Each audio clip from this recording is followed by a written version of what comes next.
नमस्कार, मेरा नाम है सुमित सिंह मेहता। हाजिर हूँ आपके सामने एडवांस क्लासिकल मैकेनिक्स से रिलेटेड एक और नया लेक्चर लेके। आज का हमारा है लेक्चर नंबर 36 और आज के इस लेक्चर को शुरू करने से पहले आप सबको नव वर्ष की हार्दिक शुभकामनाएं। अभी जिस समय मैं इस वीडियो को रिकॉर्ड कर रहा हूँ, आज दिनांक है 31 दिसंबर 2023 और समय है रात के 10:25। यानी चंद घंटों में हम नए साल में इंटर करने जा रहे हैं और इस नए साल में नई खुशियों के साथ और नए जोश के साथ हम एक नया टॉपिक डिस्कस करने जा रहे हैं और जिस टॉपिक का नाम है reduction of 2 body problem into 1 body problem under central force. ठीक है, तो एक नया टॉपिक है और बहुत अच्छा टॉपिक है। यहाँ से आपके जो कॉलेज के एग्जाम है वहाँ भी क्वेश्चन आता है और साथ ही साथ गेट और जैम में भी क्वेश्चन यहाँ से पूछे जाते हैं। तो ये टॉपिक हमारे लिए क्या है, बहुत इंपॉर्टेंट होने वाला है और नया साल है तो हम इसको क्या करेंगे, एक नए उत्साह के साथ, नए जुनून के साथ और इस वादे के साथ पढ़ेंगे कि हम कभी भी शॉर्टकट नहीं लेंगे। हमेशा हम फिजिक्स को पूरे कंसंट्रेशन से और डीप में जाके डिस्कस करेंगे। क्लियर है इतनी बात? तो शुरू करते हैं। क्या बोल रहा है, reduction of 2 body problem into 1 body problem. देखो, अज्यूम कर लो कि मेरे पास 2 मासेस हैं और दोनों मासेस क्या हैं, फ्रीली मूव कर रहे हैं इन स्पेस। कुछ इस तरह से मैंने क्या कर दिया, 2 मासेस डिफाइन कर दिए। इसको मैंने क्या बोल दिया, मास m1, इसको मैंने क्या बोल दिया, मास m2। अब इनकी पोजीशन को मैंने डिस्क्राइब करना है तो उसके लिए मुझे यहाँ पर एक कोऑर्डिनेट सिस्टम ड्रॉ करना पड़ेगा। लेट अस से वो कोऑर्डिनेट सिस्टम क्या है, मेरे पास x y z coordinate system है और जो मेरे पास यहाँ पर सिस्टम बना, ये कैसा सिस्टम हो गया, 2 बॉडी सिस्टम हो गया। यानी एक बॉडी ये m1 है, दूसरी बॉडी ये m2 है। या बोल सकते हैं मेरे पास 2 पार्टिकल हैं, एक पार्टिकल का मास m1 है और दूसरे पार्टिकल का मास कितना है, m2 है। मैं अज्यूम कर ले रहा हूँ कि इस पार्टिकल कोऑर्डिनेट क्या है, मेरे पास x1, y1, z1 है। सिमिलरली ये जो पार्टिकल m2 है इसका कोऑर्डिनेट क्या है, मेरे पास x2, y2, z2 है। ऐसा मैं बोल सकता हूँ? आंसर है हाँ जी, बोल सकता हूँ। अगर ये मेरे पास इस कोऑर्डिनेट सिस्टम का ओरिजिन है तो ये जो वेक्टर होगा इसको मैं क्या बोलूँगा, पोजीशन वेक्टर ऑफ m1 बोल दूंगा। And let us say this position vector of m1 is equal to r1। उसी तरीके से अगर मैं ये बोलूँ कि ये जो वेक्टर है वो कहाँ से ड्रॉ कर रखा है, मैंने ओरिजिन से ड्रॉ कर रखा है, तो ये क्या हो जाएगा, position vector of mass m2 हो जाएगा या पार्टिकल m2 हो जाएगा और जिसको मैंने किससे दिखा दिया, r2 से दिखा दिया। तो हम सब जानते हैं from vector this r1 can be written as x1 i cap plus y1 j cap plus z1 k cap. इसे हम ऐसे लिख सकते हैं। उस तरीके से r2 इक्वल टू क्या हो जाएगा, r2 इक्वल टू हो जाएगा मेरे पास क्या, x2 i कैप प्लस यहाँ कितना आ जाएगा y2 j कैप प्लस कितना आ जाएगा यहाँ पर z2 k कैप आ जाएगा। ओके, और अगर मैं इन 2 मासेस के बीच का सेपरेशन देखूंगा तो ये क्या हो जाएगा, सेपरेशन हो जाएगा या सेपरेशन वेक्टर हो जाएगा। Let us say this separation vector is r and from triangle law what we can write this r1 vector plus r vector is equal to क्या हो जाएगा, मेरे पास r2 वेक्टर हो जाएगा। क्या लगाया मैंने यहाँ पर, ट्रायंगल लॉ लगाया। इस ट्रायंगल में this r1 vector plus r vector equal to कितना आ गया, r2 वेक्टर आ गया। From here we can write this r vector is equal to कितना आ जाएगा, r2 वेक्टर एंड माइनस कितना आ जाएगा, r1 वेक्टर आ जाएगा। तो ये क्या हो गया, separation vector between mass m1 and m2 और we can say particle m1 and m2 के बीच का सेपरेशन वेक्टर कितना है, मेरे पास ये r वेक्टर है। इतनी बात क्लियर है? देखो, मैं यहाँ से इस r वेक्टर को ऐसे भी लिख सकता हूँ कि this r vector is can be written as, अगर मैं r2 की वैल्यू पुट करूँगा तो कितना आ जाएगा, ये x2 i cap plus y2 j cap plus z2 k cap आएगा एंड दिस ब्रैकेट, फिर माइनस साइन कितना आएगा यहाँ पर, r1 की वैल्यू कितनी है, देखो x1 i cap plus y1 j cap plus यहाँ पर कितना आ गया, z1 k कैप। ऐसा कुछ आया। तो यहाँ से मेरे पास this r vector will be equal to, देखो i वाले एक साथ, j वाले एक साथ, k वाले एक साथ रखोगे तो कितना आ जाएगा, ये x2 माइनस x1 इंटू आई कैप, फिर ब्रैकेट में यहाँ कितना आ जाएगा y2 माइनस y1 इंटू जे कैप और ये ऐसे ब्रैकेट के अंदर है, फिर प्लस का कितना आ जाएगा यहाँ पर Z2 माइनस Z1 और इंटू कितना आ गया K कैप आ गया। तो इस R वेक्टर को मैं क्या कर सकता हूँ, इस तरह से लिख सकता हूँ। यहाँ पर थोड़ा सा मैं और अजम्पशन मान सकता हूँ। कैसे अजम्पशन ले सकता हूँ, मैं ये बोल सकता हूँ कि this R vector can be written as, देखो x2 माइनस x1 करूंगा तो x की कुछ वैल्यू निकल के आएगी या उससे कुछ एक नया वेरिएबल निकल के आएगा। Late us say this new variable is x, इसे मैंने क्या बोल दिया, x बोल दिया, यानी x2 minus x1 equal to कितना है, x है तो कितना आ जाएगा x i कैप और फिर प्लस कितना आ जाएगा ये y j कैप, यानी y2 minus y1 equal to क्या बोल दिया मैंने, y बोल दिया। उस तरीके से मैं क्या बोल सकता हूँ, z2 minus z1 equal to क्या बोल सकता हूँ, z बोल सकता हूँ, तो कितना आ जाएगा ये z k कैप आ जाएगा। तो from here we can write कि this r vector is a function of x y z। तो किसका फंक्शन है ये, x y और z का फंक्शन है, ऐसा मैं लिख सकता हूँ। हाँ या ना, आंसर है हाँ जी हाँ। नाउ अब मुझे क्या करना है यहाँ पर, इस सिस्टम के लिए अगर मैं इस सिस्टम को डिस्क्राइब करना है या इस सिस्टम की स्टडी करनी है, इस टू डायमेंशन से सॉरी टू बॉडी प्रॉब्लम है ये, क्योंकि यहाँ पर दो बॉडी है, यहाँ पे दोस्त है टू बॉडी सिस्टम है ये।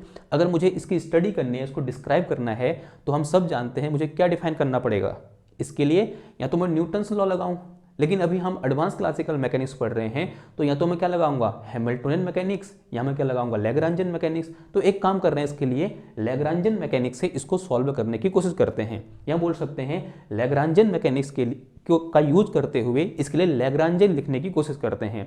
तो लेट अस राइट या फिर let me right Lagrangian for this system. Lagrangian अगर मैं इसके लिए क्या लिखूं, लैग्रांजियन लिखूंगा तो बताओ क्या होता है Lagrangian, L equal to Lagrangian for our system. बताओ कैसे लिख दोगे। देखो हम सब जानते हैं लैग्रांजियन L इक्वल टू क्या होता है, kinetic energy minus potential energy होता है। और अगर मैं इसकी बात करूंगा तो काइनेटिक एनर्जी क्या हो जाएगा, kinetic energy of mass m1 plus kinetic energy of mass m2, तो कितना आ जाएगा ये हाफ ऑफ m1, और इसकी काइनेटिक एनर्जी क्या हो जाएगा, इसके पोजीशन वेक्टर का के टाइम डेरिवेटिव का स्क्वायर, वो क्या हो जाएगा इसका वेलोसिटी हो जाएगी, फिर उसका स्क्वायर आ जाएगा, फिर कितना आ जाएगा यहाँ पर प्लस का half of kinetic energy of mass m2 this is r2 dot, फिर माइनस का क्या आ जाएगा पोटेंशियल एनर्जी। नाउ इस सिस्टम के पास जो पोटेंशियल एनर्जी होगी वो किसका फंक्शन होगी बताओ जरा, r1 का, r2 का या फिर r का। जो पोटेंशियल एनर्जी यहाँ पर है इन दो मासेस के बीच या फिर इस सिस्टम की जो पोटेंशियल एनर्जी है वो किसका फंक्शन होगी, सॉरी R1 का, R2 का या R का, इन जनरल बात हो रही है। बताओ देखो अगर ये दो मासेस हैं तो इतना तो हम कह सकते हैं मासेस, अगर कोई सिस्टम है उसके पास मास है तब जो पोटेंशियल एनर्जी होती है वो कौन सी पोटेंशियल एनर्जी होती है, gravitational potential energy. And we all know that gravitational potential energy is inversely proportional to the separation between the masses. कुछ ऐसे डिफाइन करते हैं हम, gravitational potential energy V is equal to minus का G m1 m2 upon R। याद है आपको, कुछ इस तरीके से क्या होती है sorry gravitational potential energy define होती है, यानी किसका फंक्शन होगा, इन दोनों के बीच के सेपरेशन का। तो यहाँ पर मैं क्या लिख सकता हूँ, VR लिख सकता हूँ, this V is a function of R। ये V किसका फंक्शन है, R का फंक्शन है। Now say it is some question number 1, या फिर 1 बोल दो या फिर ऐसे रहने दो, इसको मैं थोड़ा और मॉडिफाई कर सकता हूँ। कैसे, R1 R2 की वैल्यू पुट करके, ठीक है, बोलते हैं R1 डॉट और R2 डॉट के स्क्वायर की वैल्यू पुट करके, पुट करो वैल्यू, कितना निकल के आएगा। देखो इसे मैं क्या लिख सकता हूँ, इसे मैं कुछ ऐसा लिख सकता हूँ कि this L will be equal to half of m1, और ये क्या आ जाएगा R1 डॉट का स्क्वायर। R1 डॉट का मतलब क्या हुआ, वेलोसिटी। और इसको मैं क्या लिखता हूँ, ऐसा लिख सकता हूँ क्या, x1 डॉट का स्क्वायर प्लस y1 डॉट का स्क्वायर प्लस z1 डॉट का स्क्वायर। लिख सकता हूँ, लिख सकता, आंसर आज लिख सकता हूँ। प्लस कितना आ जाएगा ये हाफ ऑफ m2, और यहाँ कितना आ जाएगा x2 डॉट का स्क्वायर प्लस y2 डॉट का स्क्वायर प्लस, और कितना आ गया z2 डॉट का स्क्वायर, फिर माइनस में कितना आ जाएगा VR आ जाएगा, यानी VR का मतलब क्या होगा Vx, y, z। ऐसा हो जाएगा नहीं आएगा, आंसर है हाँ जी आएगा। तो ये क्या है, इसका लैग्रांजियन है। तो इस लैग्रांजियन को देखकर बताओ कि हमारे पास नंबर ऑफ जनरलाइज्ड कोऑर्डिनेट कितने हैं, नंबर ऑफ जनरलाइज कोऑर्डिनेट। बताओ कितने हैं? आंसर है 6। कौन कौन से? एक मेरे पास क्या है, x1 है, दूसरा क्या है x2 है, तीसरा क्या है, सॉरी, एक x1 है, एक y1 है और एक z1 है, और फिर यहाँ क्या है, x2 है, y2 है और z2 है। मेरे पास 6 यहाँ पर जनरलाइज कोऑर्डिनेट है। या इसको मैं ऐसे बोल सकता हूँ कि इस सिस्टम का जो डिग्री ऑफ फ्रीडम है वो कितना है, 6 है। ये दोनों कैसे पार्टिकल हैं, मतलब फ्रीली मूविंग पार्टिकल हैं, या उससे स्पेस में मूव करने के लिए फ्री हैं। तो इसका मतलब इसका डिग्री ऑफ फ्रीडम कितना हुआ, 6 हुआ। और इसका मतलब क्या हुआ, यहाँ पर total number of generalize coordinate कितने हो जाएंगे, 6 हो जाएंगे। क्या क्या, x1 y1 z1 और x2 y2 और z2। इतनी बात क्लियर हुई। नाउ अगर मैं आपसे ये बोलूं कि आप इस लैग्रांजन को लेते हुए इस सिस्टम को डिस्क्राइब करो, या इसके लिए क्या करो, इक्वेशन ऑफ मोशन फाइंड करो, तो कितनी इक्वेशन ऑफ मोशन आएंगी, 6 इक्वेशन ऑफ मोशन आएंगी। हमको पता है ना लैग्रांज, जो लैग्रांज इक्वेशन होती है उसमें क्या होता है, लैग्रांज इक्वेशन कुछ ऐसी होती है D by D T of parcel L upon parcel Q के डॉट माइनस का parcel L upon parcel Q के इज इक्वल टू 0। ये क्या है, हमारी लैग्रांज इक्वेशन है। और उस लैग्रांज इक्वेशन में के क्या है, नंबर ऑफ जनरलाइज कोऑर्डिनेट हैं। यहाँ पर कितने नंबर ऑफ जनरलाइज कोऑर्डिनेट हैं, 6 जनरलाइज कोऑर्डिनेट हैं। तो यहाँ पर 6 ऐसी ही डिफरेंशियल इक्वेशन निकल के आएंगी, और उन 6 डिफरेंशियल इक्वेशन को हमें अलग अलग सॉल्व करना पड़ेगा। तो ये क्या मैथमेटिकली एक बहुत आसान काम है या बहुत कठिन काम है, या बोलते बहुत टाइम टेकिंग काम है? आंसर है it is very time taking as well as difficult. यानी ये क्या कर सकता है, बहुत सारी कॉम्प्लिकेशन हमारे सामने रख सकता है। तो हम इस कॉम्प्लिकेशन को दूर करना चाहते हैं। जो कॉम्प्लिकेटेड यहाँ पर सिचुएशन हो जा रही है, इस सिचुएशन से हम बाहर निकलना चाह रहे हैं। और इस सिचुएशन से बाहर निकलने के लिए हम क्या करेंगे, इस 2 बॉडी प्रॉब्लम को 1 बॉडी प्रॉब्लम में कन्वर्ट कर देंगे। कैसे कन्वर्ट करेंगे आप, कन्वर्ट करेंगे एक बहुत ही इंपॉर्टेंट मैथमेटिकल कॉन्सेप्ट का यूज करके, जिस कॉन्सेप्ट का नाम है कॉन्सेप्ट ऑफ सेंटर ऑफ मास। हम सब जानते हैं सेंटर ऑफ मास क्या होता है। सेंटर ऑफ मास एक हाइपोथेटिकल पॉइंट होता है, या बोल सकते हैं एक मैथमेटिकल पॉइंट होता है, जहां पर हम अज्यूम करते हैं कि किसी सिस्टम का पूरा मास क्या होता है, कंसंट्रेटेड होता है। जैसे फॉर एग्जांपल ये हमारे पास एक सिस्टम है, और हमने पढ़ा था, जब हम सेंटर ऑफ मास पढ़ रहे थे, जब हमने क्लासिकल मैकेनिक्स पढ़ी थी, जो हमारे दूसरी लेक्चर सीरीज है जिसमें हमने बीएससी तक की क्लासिकल मैकेनिक्स को क्या किया है, कंप्लीट किया है। तो वहाँ हमने पढ़ा था सेंटर ऑफ मास वाले चैप्टर में, या उस लेक्चर में, कि किन्हीं 2 बॉडी सिस्टम का जो सेंटर ऑफ मास होता है वो उन दोनों को मिलाने वाली लाइन में लाई करता है। तो मैं अज्यूम कर रहा हूँ कि मैं इस सिस्टम का सेंटर ऑफ मास कहाँ लाई कर रहा है, कहीं यहाँ पर लाई कर रहा है। ओके, तो ये क्या है, इसका सेंटर ऑफ मास है। And I am assuming that कि position vector of this centre of mass is capital R. तो कैपिटल आर इक्वल टू क्या है मेरे पास यहाँ पर, तो जो कैपिटल आर है वो क्या है मेरे पास, this is position of centre of मास।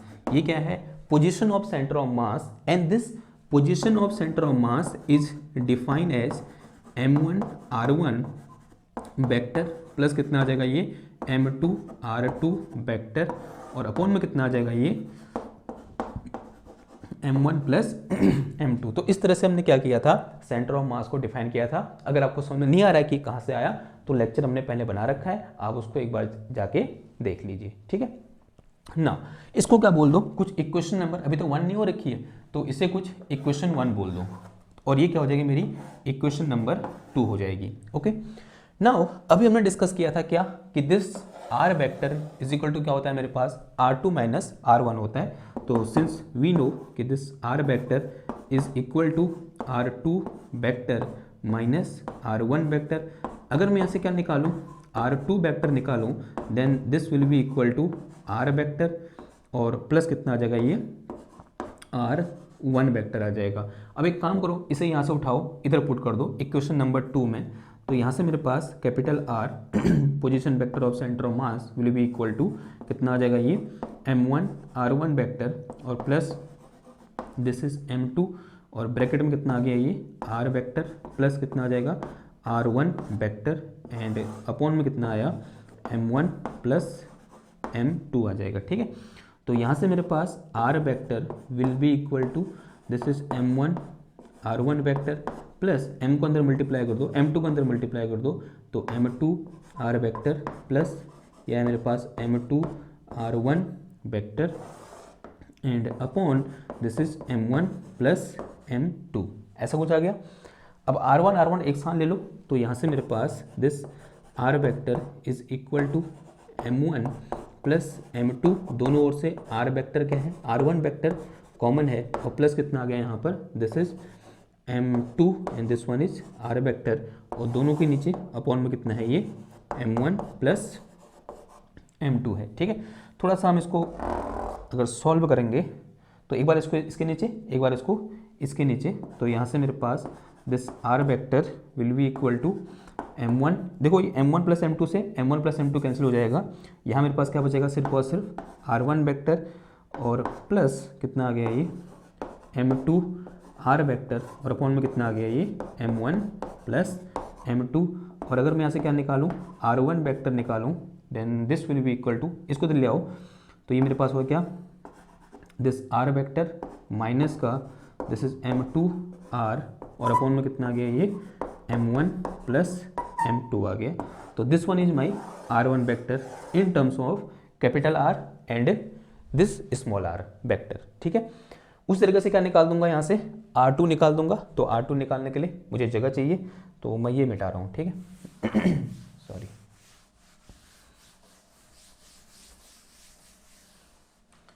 तो मैं इसे मिटा दूँ मैं, ठीक है, इसको अभी चाहिए मेरे को, दोबारा बना लूँगा।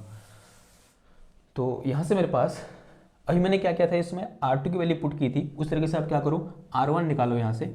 अगर मैं देखो r वेक्टर इक्वल टू क्या है मेरे पास, this is r2 vector minus r1 vector, और अगर मैं अब यहाँ से क्या निकालूँ, r1 वेक्टर निकालूँ, तो this r1 vector will be equal to r2 vector minus कितना हो जाएगा, r वेक्टर हो जाएगा r1 vector equal to r2 vector minus r vector. अब एक काम करो, इसे यहां से उठाया कहां पुट कर दो,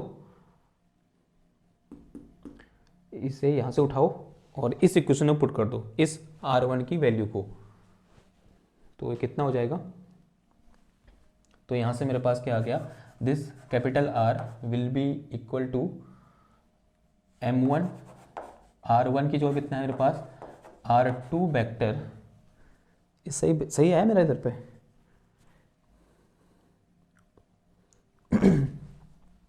ठीक है, तो r2 वेक्टर और इसके जो कितना आ जाएगा फिर r2 वेक्टर माइनस का r वेक्टर, फिर प्लस का यहाँ पर कितना आया m2 and this one is r2 vector, ये इक्वेशन 2 में हो रहा है काम, और डिवाइड में कितना आ जाएगा m1 प्लस m2 आ जाएगा। तो यहाँ से मेरे पास r vector will be equal to m1 r2 vector minus m1 r vector plus कितना आ गया ये m2 r2 वेक्टर, और अपॉन में कितना आ जाएगा m1 प्लस m2 आ जाएगा। तो यहाँ से r vector will be equal to, देखो दोनों ओर से r2 बाहर आ जाएगा, अंदर कितना बच जाएगा m1 प्लस m2, और यहाँ से r2 वेक्टर बाहर आ गया, कॉमन आ गया, और माइनस का कितना हो जाएगा ये m1 r, और डिवाइडेड बाई कितना आ जाएगा m1 प्लस m2 आ जाएगा। एक बार इसके नीचे, एक बार इसके नीचे, तो दिस इज r वेक्टर, देखो m1 प्लस m2 से m1 प्लस m2 कैंसिल हो जाएगा, तो ये क्या आ गया मेरे पास r2 वेक्टर माइनस का m1 r वेक्टर, अपॉन में कितना आ जाएगा ये m1 प्लस m2 आ जाएगा। ठीक है, अगर मैं यहाँ से r2 निकालूंगा तो r2 will be equal to this capital R vector और प्लस का कितना आ जाएगा ये m1 r वेक्टर, और अपॉन में कितना आ जाएगा m1 प्लस m2 आ गया। ठीक है, तो ये क्या निकला मेरा r2 वेक्टर निकला, ये r1 वेक्टर है और ये क्या है मेरे पास r2 वेक्टर है। अब मैं एक काम कर रहा हूँ, यहाँ से r1 डॉट निकाल दूँ, तो अगर मैं r1 डॉट निकालूंगा, r1 डॉट का मतलब क्या हुआ, इसका टाइम डेरिवेटिव। देखो अभी मैं वेक्टर हटा दे रहा हूँ क्योंकि मैं ऐसे लगाऊंगा फिर मैं एक वेक्टर बनाऊंगा तो केस क्या हो जाएगा, बहुत कॉम्प्लिकेटेड हो जाएगा, मतलब बोल सकते हैं लिखने में देर लगेगी। तो एक काम कर रहे हैं, इसको r1 लेना, डॉट लगा रहा हूँ और मैं दिमाग में अज्यूम कर रहा हूँ कि यहाँ पर क्या है वेक्टर भी है। ठीक है, वो वेक्टर मैंने लिखा नहीं है, वो अलग बात है। ठीक, तो ये क्या है वेलोसिटी वेक्टर है। जब मैंने क्या किया, इस r1 वेक्टर को टाइम के रिस्पेक्ट में डिफरेंशिएट किया तो क्या निकल के आया, r1 डॉट निकल के आया। यानी r1 डॉट का मतलब क्या हुआ, r1 डॉट का मतलब हुआ कि this D R vector upon D T. ठीक है, तो ये क्या हो जाएगा मेरे पास, this will be equal to R dot minus, देखो M2 तो कांस्टेंट है और यहाँ क्या आ जाएगा आर डॉट, और अपॉन में कितना आ जाएगा ये M1 plus sorry M1 plus M2। ये क्या निकला यहाँ से R1 डॉट निकला। सिमिलरली यहाँ से क्या निकाल सकता हूँ मैं, R2 डॉट निकाल सकता हूँ। तो R2 dot will be equal to R dot और प्लस कितना आ जाएगा ये M1, ये कितना हो जाएगा R dot small r dot और अपॉन में कितना आ जाएगा ये M1 प्लस M2 आ जाएगा। ठीक है, तो ये R2 डॉट निकला, वो R1 डॉट निकला। अब एक काम करो, इन दोनों को उठाकर इस इक्वेशन में पुट कर दो। किस इक्वेशन में, इस इक्वेशन में। इसे मैंने कुछ नाम नहीं दिया, अगर मैं इसको इक्वेशन 1 बोलूँ तो ये सेम ही है, इक्वेशन 1 ये बोलूँ या फिर ये बोलूँ, एक ही बात हुई। तो now putting value of R1 dot and R2 dot in equation number 1 we get, equation number 1 का मतलब ये लिखो एक ही बात हुई। ठीक है, तो मैंने यहाँ पर इक्वेशन नंबर 1 इसको बोला है, तो आप इसको बोल देना, कोई फर्क नहीं पड़ेगा। ठीक, तो ये इक्वेशन नंबर 1 है। यहाँ पर R1 डॉट और R2 डॉट की वैल्यू मुझे क्या करनी है, पुट करनी है। तो यहाँ से L will be equal to कितना आ जाएगा ये half of M1 R1 dot यानी इसका स्क्वायर करना है। ठीक है, तो कितना आ जाएगा ये R डॉट माइनस का इधर है कितना आया M2 R डॉट अपॉन में कितना आ जाएगा M1 प्लस M2 इस पूरे का होल स्क्वायर, बीच में कितना है प्लस आया, and this is half of M2 and bracket this is R dot, यानी किसकी वैल्यू पुट करनी है, R2 डॉट की वैल्यू पुट करनी है। ये R2 डॉट है, R डॉट प्लस ये क्या आया R1 and this is M1 R1 dot upon में कितना आ जाएगा M1 प्लस M2 और इस पूरे का होल स्क्वायर, और माइनस में क्या आ जाएगा मेरे पास VR आ जाएगा। ठीक है, ये बात समझ में आ रही है आपको, माइनस में क्या आ गया मेरा VR आ गया। अब एक काम करेंगे, फिर इसका स्क्वायर ओपन कर देंगे, तो यहाँ से Lagrangian L will be equal to, तो this will be equal to half of this is M1 और ब्रैकेट के अंदर कितना आ गया देखो कैपिटल R डॉट का स्क्वायर, फिर प्लस यह है मेरे पास कितना bracket M2 R dot upon में कितना आया M1 प्लस M2 का होल स्क्वायर, फिर माइनस का twice of M2 twice of M2 और this is R dot small r dot capital R dot upon में कितना आ गया M1 plus M2 and this bracket is close. फिर उसके बाद ये वाला टर्म आएगा, फिर प्लस का कितना आया हाफ ऑफ M2 और ब्रैकेट के अंदर दिस इज R डॉट, फिर प्लस का small bracket this is M1 R dot upon में कितना आ जाएगा M1 प्लस M2 इस पूरे का होल स्क्वायर, और प्लस का कितना आ गया twice of M1 this is R dot small r dot upon कितना आया M1 plus M2 this bracket close, और माइनस कितना आ गया ये VR आ गया। ठीक है, अब एक काम करो, यहाँ इसको अंदर मल्टीप्लाई करो, यहाँ इसको अंदर मल्टीप्लाई करो, तो यहाँ से मेरे पास L will be equal to half of M1 capital R dot square और माइनस का half of this is M1 और ब्रैकेट के अंदर कितना आया M1 R dot upon M1 plus M2 का होल स्क्वायर, और ये माइनस का देखो ये हाफ है, हाफ से 2 कैंसिल हो जाएगा, अंदर कितना बच जाएगा M1 M2 R dot this is small r dot upon में कितना आया M1 प्लस M2 आ गया। ठीक है, फिर इसका ये टर्म आएगा, तो यानी प्लस का half of M2 this is R dot, फिर प्लस का माइनस का ये भी तो प्लस का होगा, फिर ये प्लस का होगा ना, तो प्लस का कितना आए half of this is M2 bracket के अंदर, एक मिनट यार ये क्या है मेरे पास M2 है ना, ठीक है, ये वाला ओपन कर रखा ओपन में, ओके ठीक है, तो ये कितना आ जाएगा यहाँ पर M1 this is R dot और अपॉन में कितना आया M1 प्लस M2 इस पूरे का होल स्क्वायर, और प्लस का ये 2 था और ये दो से 2 कैंसिल हो जाएगा इधर पर, इस 2 से 2 कैंसिल हो जाएगा, अंदर कितना बच जाएगा M1 M2 this is R dot small r dot upon कितना आया M1 प्लस M2 और माइनस कितना आ जाएगा ये VR आ जाएगा ये वाला। देखो कुछ टर्म कैंसिल हो रहे हैं, इससे ये टर्म क्या हो गया मेरा, कैंसिल हो गया। इन दोनों से आर डॉट स्क्वायर और 1/2 कॉमन आ जाएगा, तो कितना आ जाएगा ये 1/2, और ब्रैकेट के अंदर कितना बच जाएगा m1 plus m2 and this is R dot का स्क्वायर, और फिर प्लस का ये देखो कितना आ गया, इन दोनों से इससे और इससे क्या कॉमन आ रहा है, देखो एक तो m1 कॉमन है, पहले तो 1/2 कॉमन है, आंसर हाँ जी है।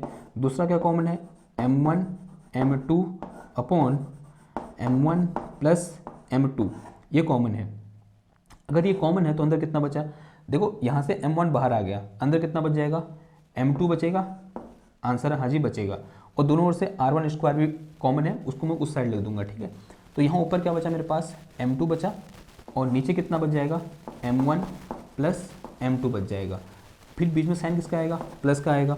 देखो यहाँ से भी m1 m2 बाहर आया, m2 बाहर आ गया, लेकिन यहाँ पर दो m1 का स्क्वायर था, तो एक m1 बच जाएगा, और नीचे कितना आ जाएगा, m1 प्लस m2 आ जाएगा। और यहाँ इसके मल्टीप्लाई में कितना आएगा, r डॉट स्क्वायर बाहर आ जाएगा, और फिर ये माइनस का VR बचेगा इधर पर, क्या बचेगा, माइनस का VR, ठीक है। तो थोड़ा बहुत कैलकुलेशन है, आपको करनी पड़ेगी, तो मैं ये मिटा रहा हूँ। अगर मैं इसको मिटाऊँ इतना,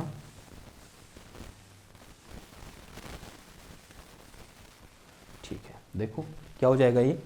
तो यहाँ से मेरे पास जो लैग्रांजियन निकल के आया, Lagrangian L is equal to half of कितना है ये m1 प्लस m2, और ये कितना आया r डॉट का स्क्वायर। देखो ये मेरे पास क्या हो जाएगा, ऊपर m1 प्लस m2 हो जाएगा, क्योंकि नीचे बेस सेम है, सॉरी जो नीचे हर है वो सेम है, तो नीचे सेम है तो ऊपर ऐड हो जाएंगे, तो m1 प्लस m2, ये आंसर कितना आ जाएगा, 1 आ जाएगा। अगर ये 1 है तो यहाँ से मेरे पास कितना बचा, this is half of 1/2, this one is m1 m2 upon में कितना आया m1 plus m2 and this is r dot का स्क्वायर, और फिर माइनस कितना आ गया, ये VR आ गया। Now this is our Lagrangian after assuming concept of centre of mass. Centre of मास को अज्यूम करने के बाद लैग्रांजियन मेरा इस तरह से क्या हो गया, मॉडिफाई हो गया। अभी काम खत्म नहीं हुआ है, इसमें थोड़ा बहुत हमको क्या करना पड़ेगा, और मॉडिफिकेशन करना पड़ेगा। उससे पहले इसे मैं कुछ इक्वेशन का नाम दे देता हूँ। Late us say this is my equation number 3, इसे मैंने क्या बोल दिया, इक्वेशन नंबर 3 बोल दिया। नाउ अब इस टर्म को जरा ध्यान से देखो, ये जो टर्म है, ये जो r वेक्टर है, ये r वेक्टर क्या था बताओ, this is position vector of centre of mass. If I say कि coordinate of centre of mass are x, y, z, ठीक है, ऐसा मैं बोल सकता हूँ, capital X, capital Y, capital Z। इसके कोऑर्डिनेट क्या थे, small x, small y, small z, वो अलग अलग है, ठीक है। ये क्या है, capital X, capital Y, capital Z। अगर मैं ये बोलूँ कि इस R के जो कोऑर्डिनेट हैं वो क्या है, capital X, capital Y, capital Z हैं, और वो इस लैग्रांजियन में कहीं से कहीं तक नहीं दिख रहे हैं। क्या इस लैग्रांजियन में आपको capital X, capital Y, capital Z दिख रहा है, नहीं दिख रहा है। इसका मतलब क्या हुआ कि जो कैपिटल X, कैपिटल Y और कैपिटल Z हैं वो क्या हैं, साइक्लिक कोऑर्डिनेट हैं। और हमने पढ़ा था साइक्लिक कोऑर्डिनेट क्या होते हैं, ऐसे कोऑर्डिनेट जिसके करस्पॉन्डिंग जो मोमेंटम होता है वो कांस्टेंट होता है, या बोल सकते हैं कांस्टेंट ऑफ मोशन होता है। यानी x, y और z, या हम बोल सकते हैं इस r के करस्पॉन्डिंग जो मोमेंटम होगा, या हम बोल सकते हैं मोमेंटम ऑफ सेंटर ऑफ मास होगा, वो क्या होगा, कांस्टेंट ऑफ मोशन होगा। इसका मतलब अगर मोमेंटम क्या होगा, इसका मास इंटू r डॉट, ये क्या होगा मेरा, कांस्टेंट होगा। क्यों होगा ऐसा, बिकॉज जो r है ना वो क्या है, साइक्लिक कोऑर्डिनेट है, या थोड़ा और जनरल फॉर्म बोलूंगा, x, y, z ये क्या है, साइक्लिक कोऑर्डिनेट हैं। ये कहीं से कहीं तक इस लैग्रांजियन में नहीं दिख रहे हैं, और वो कोऑर्डिनेट जो इस लैग्रांजियन में नहीं दिखते हैं उन्हीं को हम क्या बोलते हैं, साइक्लिक कोऑर्डिनेट बोलते हैं। ये बात समझ में आ रही है आपको, ठीक है। अगर ये बात समझ में आ रही है तो this thing will be constant, या इसको मैं ऐसे भी लिख सकता हूँ कि this r dot will be constant. जो r डॉट होगा वो क्या होगा, मेरा कांस्टेंट होगा। अगर r डॉट कांस्टेंट है तो इक्वेशन नंबर 3 का लेफ्ट हैंड साइड, सॉरी ये जो मेरे पास टर्म है, ये वाला, ये जो टर्म है ये अब फर्दर कैलकुलेशन में कोई भी पार्ट नहीं लेगा, क्योंकि कांस्टेंट हो गया ना। अब ये कांस्टेंट है तो फर्दर जो भी कैलकुलेशन करेंगे तो इसका कोई रोल नहीं रहेगा, क्योंकि ये क्या है, कांस्टेंट है। अगर ये चीज़ कांस्टेंट है तो इसे मैं क्या कर सकता हूँ, इग्नोर कर सकता हूँ फॉर फर्दर कैलकुलेशन। तो यहाँ पर लिख के चलेंगे हम, as R dot is constant, और we can say m1 plus m2 into R dot is constant, so for further calculation it play no role, so we can ignore it. तो इसलिए हम क्या कर सकते हैं, इसको इग्नोर कर सकते हैं। तो मेरा लैग्रांजन कैसे मॉडिफाई हो जाएगा, तो Lagrangian will be equal to कितना आएगा, m1 m2 upon this m1 plus m2 this r dot का स्क्वायर माइनस क्या हो गया मेरा यहाँ पर VR हो गया। Said is some equation number 3A, इसे मैंने क्या बोल दिया, इक्वेशन नंबर 3A बोल दिया। नाउ अब मेरी लैग्रांजन क्या हो गई, इस तरह से मॉडिफाई होगी।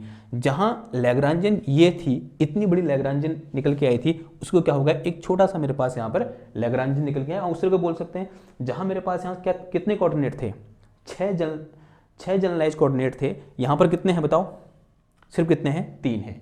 और 3 जनरलाइज कोऑर्डिनेट किस केस में होता है, वन बॉडी प्रॉब्लम। इसका मतलब ये किस में रिड्यूस हो गया है, वन बॉडी प्रॉब्लम में रिड्यूस हो गया है। यानी ये जो लैग्रांजन है वो किसके लिए है, वन बॉडी सिस्टम के लिए है, या बोलते हैं वन बॉडी प्रॉब्लम के लिए है। अब यहाँ पर ये जो चीज़ है मास होगा, और इस मास को मैं क्या बोलता हूँ, रिड्यूस्ड मास बोलता हूँ। तो here this thing m1 m2 upon m1 plus m2 is called reduced mass. अभी ध्यान देने की जरूरत है, क्योंकि अभी बच्चे यहाँ पर क्या होते हैं, कंफ्यूज होते हैं। तो ये क्या रिड्यूस मास, तो यहाँ से L इक्वल टू कितना आ जाएगा मेरे पास, half of mu this r dot square minus का क्या आ गया, ये VR आ गया। तो this is Lagrangian for a reduce system, यानी बोल सकते हैं वन पार्टिकल सिस्टम, या बोलते हैं वन मास सिस्टम, या बोल सकते हैं one body system which is reduced from two body system. देखो अब जरा समझते हैं कि अभी तक हुआ क्या। तो इसका स्क्रीनशॉट ले लो, मैं इसे मिटा रहा हूँ, फिर समझते हैं कि हो क्या रहा है यहाँ पर। ओके, तो देखो मेरे पास एक इनिशियली मेरे पास एक ओल्ड सिस्टम था, और जिसमें कितनी बॉडी थी, 2 बॉडी थी, 2 बॉडी प्रॉब्लम थी मेरे पास, ठीक थी प्रॉब्लम, 2 बॉडी प्रॉब्लम थी। और वो कैसी दिख रही थी, कुछ ऐसी दिख रही थी। ये मेरे पास x है, ये y है, और ये z है। यहाँ एक मास m1 है, यहाँ एक मास m2 है, और ये इसका पोजीशन वेक्टर r1 है, ये इसका पोजीशन वेक्टर r2 है, और ये इन दोनों के बीच का सेपरेशन वेक्टर क्या है मेरे पास, r है। ठीक है, ऐसे हमने कुछ क्या किया था, एक 2 बॉडी प्रॉब्लम को डिफाइन किया था। तो इसके लिए जब मैंने लैग्रांजन लिखा, तो लैग्रांजन क्या निकल के आया, ये निकल के आया कितना, half of m1 r1 dot का square plus half of m2 r2 dot का स्क्वायर, और माइनस क्या आया यहाँ पर, VR आया। फिर मैंने क्या किया, इस 2 बॉडी प्रॉब्लम को 1 बॉडी प्रॉब्लम में रिड्यूस करने की कोशिश करी, और उसके लिए मैंने यहाँ पर एक मास अज्यूम किया, या उसने एक मैथमेटिकल पॉइंट अज्यूम किया, जिसे मैंने क्या बोला, सेंटर ऑफ मास बोला। और इस सेंटर ऑफ मास का जो पोजीशन कोऑर्डिनेट क्या बोला मैंने, कैपिटल R बोला, and this point is known as centre of mass. जब मैंने कॉन्सेप्ट अप्लाई किया और यहाँ से जो मेरे पास टर्म्स निकल के आए, कुछ मैथमेटिकल कैलकुलेशन की, और इस लैग्रांजन को मैंने मॉडिफाई किया, और ये लैग्रांजन मॉडिफाई करके मेरे पास ये लैग्रांजन निकल के आई। यानी मेरे पास नाउ 1 बॉडी प्रॉब्लम में क्या हो गया, रिड्यूस हो गया। 1 बॉडी प्रॉब्लम के लिए जो लैग्रांजन मेरे पास निकल के आई, यानी इसका एक मॉडिफाइड फॉर्म मेरे पास निकल के आया, जो ये है, जो मेरे पास क्या है, half mu r dot square minus मेरे पास क्या है यहाँ पर VR है, जहाँ जो म्यू है वो मेरे पास क्या है, रिड्यूस्ड मास है, जिसकी वैल्यू कितनी है, m1 m2 upon m1 plus m2 sorry m1 m2 upon m1 plus m2 के बराबर है। और जो R है मेरे पास, जिस R की मैं बात कर रहा हूँ यहाँ पर, ये क्या है, इन दो मासों के बीच का सेपरेशन है। तो ये जो लैग्रांजन मैंने यहाँ पर लिखा है, ये किसके लिए है, 1 बॉडी प्रॉब्लम के लिए है। तो इसका मतलब ये जो प्रॉब्लम है वो किस में चेंज हो गई है, मैथमेटिकली 1 बॉडी प्रॉब्लम में क्या हो गई है, चेंज हो गई है। अगर मैं उसको विजुअलाइज करना चाहूँ तो कैसे दिखेगी वो, कुछ ऐसे दिखेगी कि ये मेरे पास एक कोऑर्डिनेट सिस्टम है x y z। यहाँ पर पहले मेरे पास 2 मास थे, इन 2 मास को मैंने एक मास में रिड्यूस कर दिया, जिसका मास किसके बराबर है, म्यू के बराबर है, यानी रिड्यूस्ड मास के बराबर है। और इस ये जो पोजीशन वेक्टर है इसका, अगर यहाँ पर आर डॉट आ रहा है तो ऑब्वियस सी बात है इसका पोजीशन वेक्टर क्या होगा, आर होगा। ठीक है, ये पोजीशन वेक्टर आर है, लेकिन एक्चुअल में ये आर जो मैंने यहाँ पर लिखा है ये क्या है, इन दोनों के बीच का सेपरेशन है, ये ध्यान देना। क्लियर बात? ओके, तो ये क्या है, इसका ओरिजिन है। मैं ये लिखूं, मैं सिस्टम को ऐसे बनाऊं या फिर ऐसे बनाऊं, सेम बात है। ठीक है, और कैलकुलेशन करना किस में आसान रहेगा, इसके लिए या फिर इसके लिए?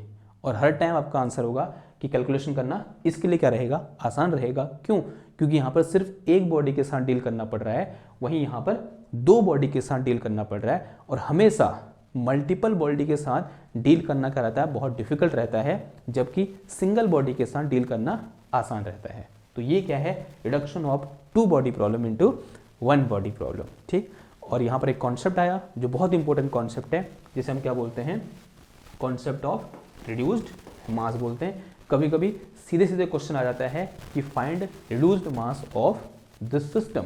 जैसे फॉर एग्जांपल अगर मैं हाइड्रोजन एटम की बात करूं, reduced mass of hydrogen atom, reduced mass of hydrogen atom. देखो हाइड्रोजन एटम में क्या होता है, एक प्रोटॉन होता है और एक इलेक्ट्रॉन होता है, यानी एक ऐसा सिस्टम है, टू बॉडी प्रॉब्लम है या नहीं है? एक प्रोटॉन होता है और एक क्या होता है, इलेक्ट्रॉन होता है। इलेक्ट्रॉन ऐसे क्या कर रहा है, रिवॉल्व कर रहा है। मैंने मान लिया प्रोटॉन का मास कितना है, mp है, इलेक्ट्रॉन का मास कितना है, me है। तो मैं इस टू बॉडी प्रॉब्लम को वन बॉडी प्रॉब्लम में रिड्यूस करना चाह रहा हूँ, तो मैं क्या यूज करूँगा, इसकी जगह एक नया मास इंट्रोड्यूस करूँगा, जिसे मैं क्या बोलूँगा, रिड्यूस्ड मास, जिसकी वैल्यू किसकी बराबर होगी, मास of proton mass of electron upon mass of proton plus mass of electron के बराबर होगी। एक चीज़ हमको पता है फ्रॉम आवर एटॉमिक लेक्चर कि mass of proton upon mass of electron is equal to कितना होता है, 1836 के बराबर होता है। यानी इन दोनों का रेशियो कितना होता है, अप्रॉक्स 1836 होता है।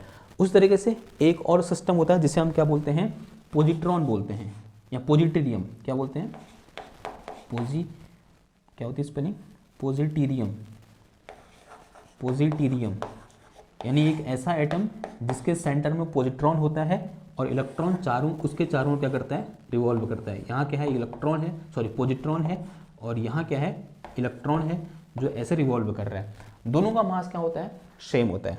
यानी क्या आ जाएगा यहाँ पर, इसका रिड्यूस्ड मास कितना आ जाएगा, reduced mass of this positronium will be equal to mass of positron into mass of electron upon में कितना आ जाएगा, mass of positron plus mass of electron.